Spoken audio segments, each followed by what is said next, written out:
Bismillahirrahmanirrahim.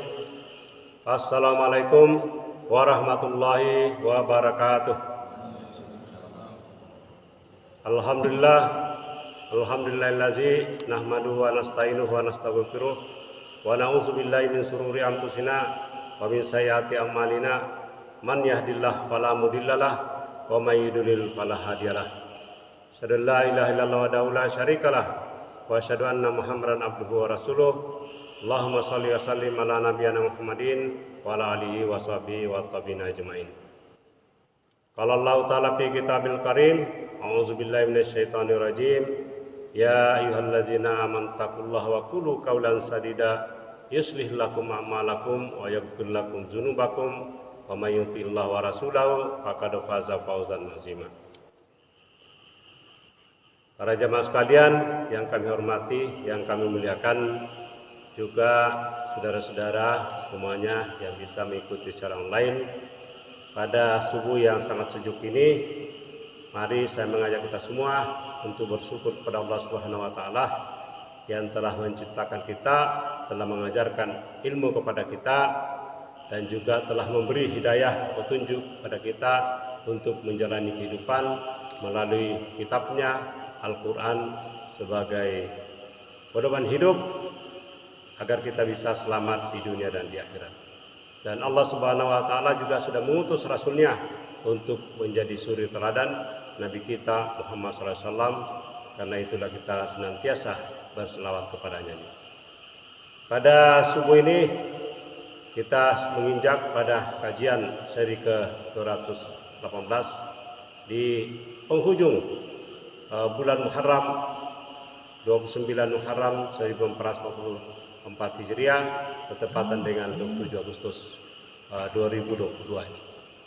Pada hari ini kita akan membahas sebuah tema yang berkaitan dengan korelasi antara khalifah, ilmu pengetahuan, dan juga kemuliaan manusia.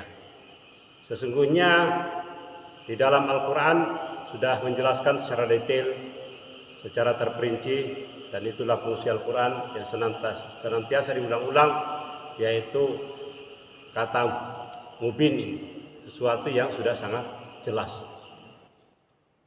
Kata khalifah di mana diulang sampai 9 kali. Dan yang paling populer mungkin di antara kita mendengarkan, menyimaknya melalui para mubalik, para dai, para ustadz, para kiai, yaitu yang ada di surah Al-Baqarah. Surah yang kedua ayat 30 dan seterusnya yang dibacakan tadi pada rakaat pertama. Dan ada kaitannya dengan ilmu pengetahuan. Ya, sebagaimana juga disebutkan dalam Al-Qur'an bahwa Allah lah yang mengajarkan manusia ilmu. Ya. Di surah Al-Alaq, ya. Allamal insana ma lam ya'lam. Dia Allah yang mengajarkan kepada manusia apa yang tidak diketahuinya. Ya, tadi surah Ar-Rahman mengajarkan kepada manusia apa yang tidak diketahuinya dan juga mengajarkan manusia pandai berbicara. Nah, baik kita menyimak sedikit beberapa ayat yang berkaitan dengan ini. Seperti yang kita ketahui bahwa kata khalifah muncul pertama kali dalam surah Al-Baqarah tadi ayat 30-nya. A'udzubillahi minasyaitonirrajim. Wa iz qala rabbuka lil malaikah inni ja'ilun fil ardi khalifah. Jadi ingatlah ketika Rabbmu, Tuhanmu, berfirman kepada para malaikat, aku hendak menjadikan khalifah di bumi. Yang dimaksud di sini adalah manusia, yaitu Adam.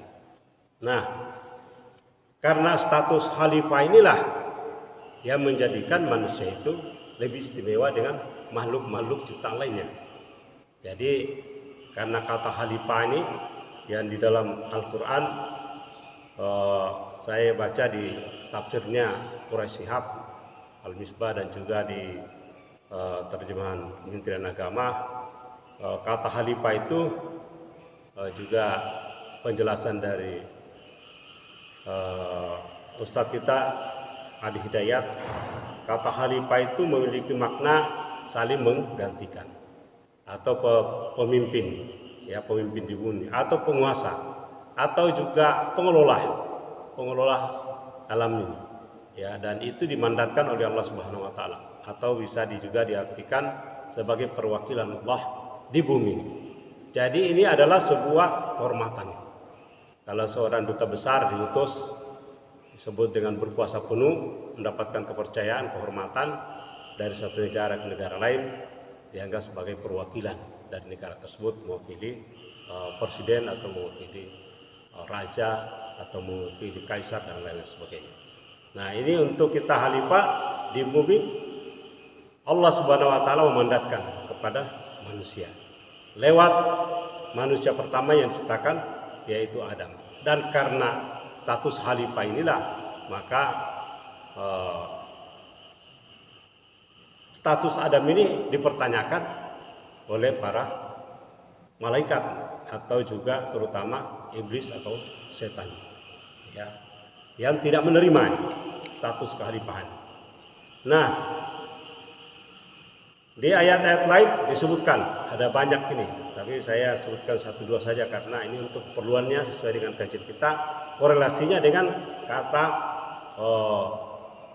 kaitan dengan ilmu dan kemuliaan. Nah, jadi disebutkan di surah Al-An'am 165 nih, surah Al-A'raf ayat 69, juga di surah ke-10 ini, surah Yunus ayat 73, surah An-Naml ayat 62, surah Fatir 39, kemudian Sad ayat ke-26. Nah, ini 9 kali yang satu. Mungkin ada yang lain yang lewat, tapi saya sudah menelusurinya, 9 kali disebutkan secara nyata di dalam Al-Quran, ya. Nah, apa yang menjadi ciri khas nih? Jadi langsung di ayat keduanya, ayat yang kedua dari rangkaian status khalifah ini, yaitu di Al-Baqarah ayat 31-nya. Wa 'allama Adama asma'a kullaha summa aradahum 'alal malaikati. Dia mengajarkan kepada Adam nama-nama benda ini, atau ilmu pengetahuan secara keseluruhan, ya. Seluruhnya ini tidak terkecuali. Ya, kemudian dia memperlihatkannya kepada para malaikat seraya berfirman, ya, kepada malaikat, faqala ambiuni bi asma'i haula'i in kuntum shadiqin. Sebutkanlah kepadaku nama-nama benda itu jika kamu benar. Jadi ketika para malaikat jin ini mempertanyakan, ya, Allah Subhanahu wa taala akan menciptakan manusia di muka bumi sebagai khalifah, dan mereka menyoal, khawatir manusia ini akan melakukan kerusakan di muka bumi. Nah, bahkan pertumpahan darah. Nah, pertumpahan darah yang dahsyat dan heboh ini, ya, seperti yang kita saksikan di media sekarang ini, ya, terjadi pertumpahan darah ini. Kemudian pertumpahan darah ini terjadi sebelumnya yang juga heboh nih, saling tembak menembak, misalnya di kasus kilometer 50 ini. Dan mirip kejadiannya ini, ya, ada tembak menembak padahal tidak ada tembak menembak, hanya satu pihak gitu, ya. Bahkan yang ditembak dituduh sebagai menembak duluan gitu, ya, padahal ternyata tidak terjadi, ya. Tapi ini masih akan diproses secara pengadilan. Atau karena orang berkuasa mampu mendramatisir atau membuat skenario yang berbeda dari kenyataannya.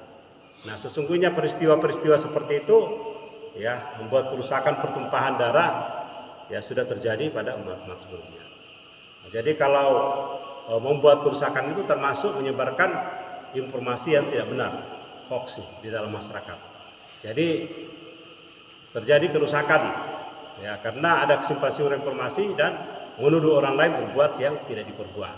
Dan ini sudah terjadi pada zamannya Nabi Yusuf alaihissalam ketika dia difitnah ini. Nah, ada hubungannya, mungkin ada kaitannya dengan peristiwa yang terjadi sekarang. Saya tidak jelaskan karena Bapak Ibu saudara-saudara mungkin mengikutinya lewat media ini. Tapi tidak ada berita di dalam Al-Quran yang disampaikan yang memang untuk menjadi pelajaran, menjadi mau'izah atau diingat-ingat, ya, kecuali akan terjadi pada masa yang akan datang.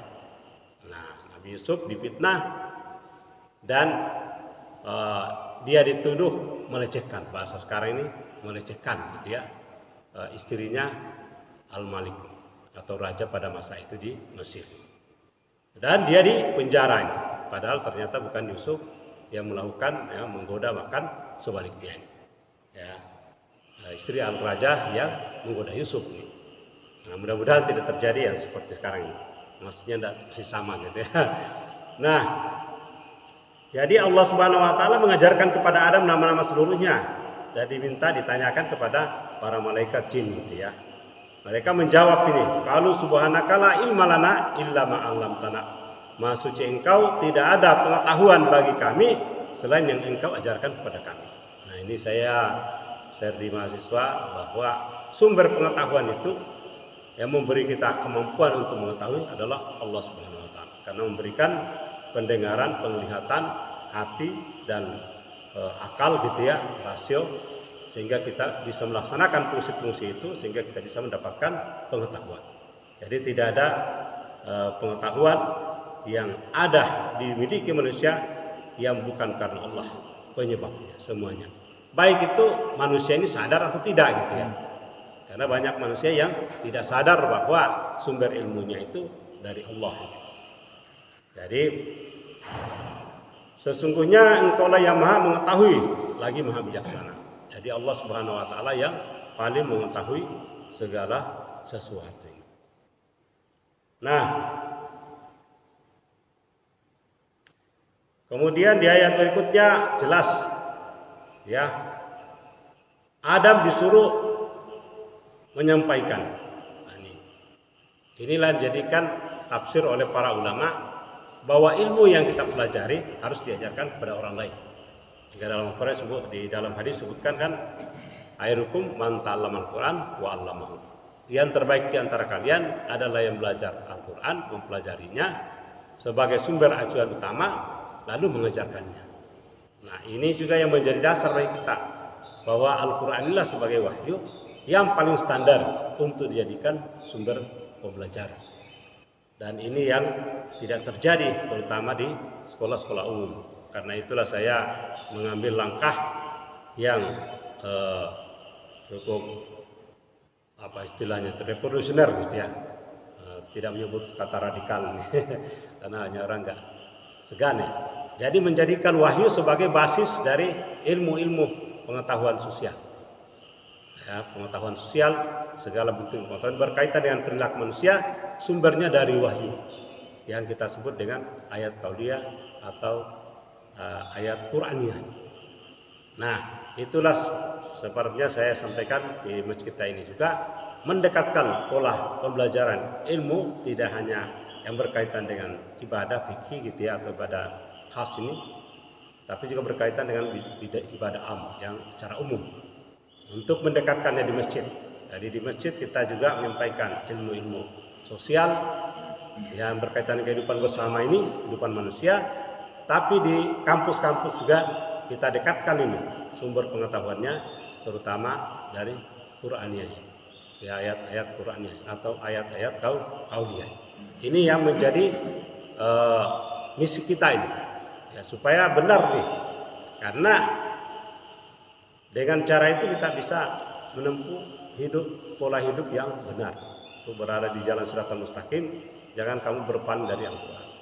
Kenapa kita mengambil teori-teori dari Yunani, dari Eropa yang berkaitan dengan manusia, yang mereka kadang memisahkan agama dengan kehidupan, ya, disebut dengan sekularisme, atau malah ateis, tidak mengakui adanya Tuhan.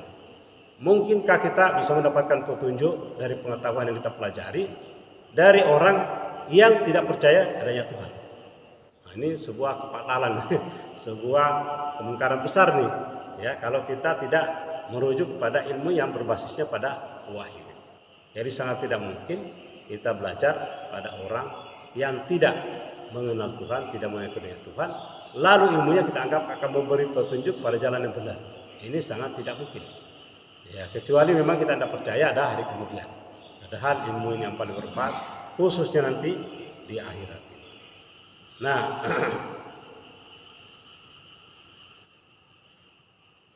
nah, baik, saya masuk pada kata tadi yang berkaitan dengan hubungannya khalifah dengan ilmu. Ini berarti bahwa kedudukan khalifah di sini terutama karena adanya ilmu yang dimiliki oleh manusia. Sehingga Adam disuruh untuk mengajarkan lagi kepada para malaikat, para jin. Ya. Adam disuruh oleh Allah Subhanahu wa taala untuk mengajarkan. Ya. Jadi falamma ambahum bi asma'i. Allah menyuruh Adam untuk mengajarkan kepada Adam, kepada para malaikat dan jin. Sehingga statusnya Adam sebagai pengajar. Ya. Jadi muallim dan muta'allim. Dan para jin, malaikat sebagai. Tetapi ada yang tidak setuju tadi, yaitu iblis nih. Ada golongan yang tidak menerima status itu, terutama ketika mereka disuruh sujud kepada Adam. Ya wiskunna lil malaikati isjudu li Adam fasajadu illa iblis. Nah, sujud penghormatan yang dimaksud di sini memuliakan Adam itu karena ilmu. Nah, inilah iblis tidak menerima. Karena standarnya iblis ini strata makhluk menurut dia, konstruksi berpikirnya iblis adalah bukan yang berdasarkan ilmu tadi, tapi berdasarkan bahan baku penciptaannya. Sehingga para iblis berdalih ya bahwa kami itu lebih baik daripada Adam. Ya. Karena apa? Karena dia diciptakan dari api. Ya. Khalaqtani min nar wa khalaqtahu min tin. Ya. Jadi sudah dijelaskan di surah Al-A'raf dan juga di surah 1. Ya, jadi kata iblis, kami diciptakan dari api yang panas ini, sementara Adam diciptakan dari tanah. Ini yang menjadi dasar. Dan dia mempertanyakan, saya tadi menyebutkan kata kemuliaan tadi. Ya, dia mempertanyakan di surah Al-Isra. Ya, dia mempertanyakan kebijakan atau keputusan Allah untuk memerintahkan mereka sujud kepada Adam. Ya. Qala ara'aitaka hadzal ladzi karramta alayya. Nah, ini kata-katanya sangat dahsyat ini. Ya, iblis berkata, terangkanlah kepadaku tentang orang yang engkau muliakan daripada aku. Ya, karramta alayya. Jadi dia mempertanyakan Allah yang memuliakan Adam daripada kaum jin ini, ya, yang kemudian disebut iblis karena dia membangkang perintah Allah. Nah, lalu dia karena faktor itulah ada kecemburuan, ya. Kalau dia diberi tenggang waktu sampai hari kiamat, dia akan berusaha untuk menyesatkan keturunannya Adam. Ya. Illa qalila, kecuali sedikit. Ya. Jadi liman akhartani ila yaumil qiyamah la tahnikanna zurriyatahu illa qalila. Bila iblis bersumpah kalau saja diberi penangguhan, tadi benar-benar diberi penangguhan. Nah, ini ada keadilan Allah di sini. Jadi walaupun iblis membangkang perintah itu, tapi Allah memberi penangguhan. Nabi Adam diberi kesempatan untuk bertobat ketika dia dijebloskan oleh iblis, dibisikkan kejahatan untuk memakan buah yang dilarang. Nah, tetapi Nabi Adam alaihissalam diberi ya doanya. Ya, ini Allah mulia ini. Adam waktu itu belum tahu ada doanya. Ketika dia melanggar, terus dituntut kena melanggar karena bisikan godaan dari iblis tadi, dia menjerumuskan karena sesuai dengan janji iblis. Lalu diajarkan doanya yang kita selalu pakai sampai sekarang. Bayangkan ini ada doa sejak dari Adam sampai sekarang dipakai oleh manusia. Berkat ada wahyu, Tidak mungkin ada ilmu pengetahuan modern yang kita sebut sekarang ini modern yang bisa mewariskan doa ini. Ya Rabbana zalamna anfusana wa illam taghfir lana wa tarhamna lanakunanna minasy surah Al-A'raf itu ya. Nah, saya lanjutkan tadi, jadi sudah jelas posisinya di sini karena ilmu Adam dimuliakan dan keturunannya dimuliakan daripada jin.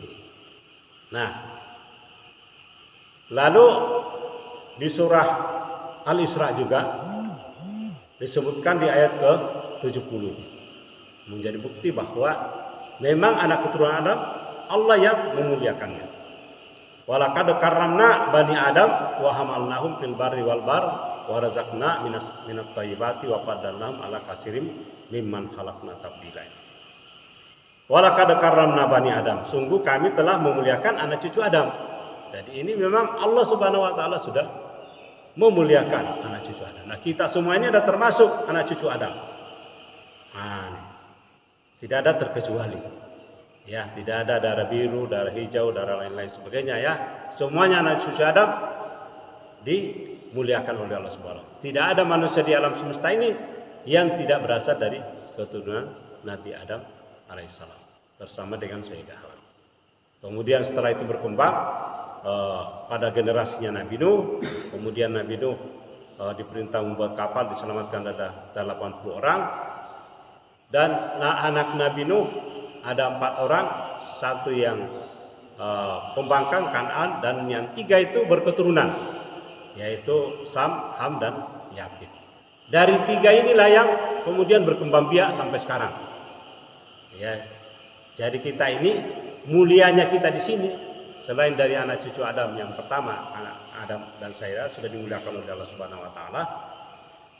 Kemudian keturunan yang kedua kita berasal dari Nabi Nuh, karena dalam sejarah disebutkan orang yang diselamatkan di kapal itu yang berketurunan itu hanya dari 3 anak Nuh, yang lainnya tidak berkembang keturunannya. Nah, hanya 3 ini. Berarti ini kita 2 kali keturunan Nabi.